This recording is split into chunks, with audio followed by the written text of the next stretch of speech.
Le but d'entoiler un avion, c'est de poser une peau sur la structure. À l'origine, elle était en bois souvent. Après, elle est devenue métallique en modernisant les avions. Mais à l'origine, c'était des structures en bois.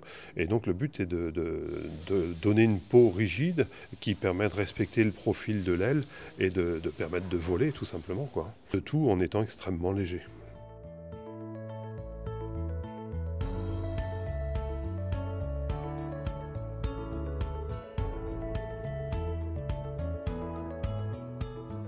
On va s'occuper du hypothèse 25.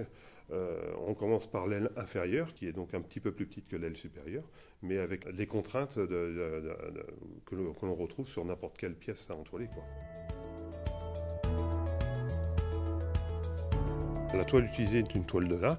Alors évidemment, son grammage, donc sa résistance varie en fonction des aéronefs. Il est évident que sur un avion très léger, on utilise une toile plutôt légère. Par contre, sur des avions lourds, après, on a utilisé des toiles toujours en lin, mais beaucoup plus épaisses et plus lourdes, mais plus résistantes donc. Celle-ci, par exemple, pour l'hypothèse 25, c'est de la toile 2000 kg, également utilisée pour le Brigade 19, par exemple. Par contre, sur des avions plus légers comme le Blériot ou même sur des planeurs, on utilise des toiles beaucoup plus légères, 1300 voire 900 kg seulement de résistance, ce qui est beaucoup plus fin. Mais pareil, sur des avions beaucoup plus lourds, on va jusqu'à de la 4000 kg, qui est une toile beaucoup plus épaisse, une densité plus importante et une résistance nettement plus importante sur le genre DC-3 Dakota ou Nord 2005. Toutes les gouvernes sont entoilées avec des toiles de 4000 kg, donc beaucoup plus épaisses.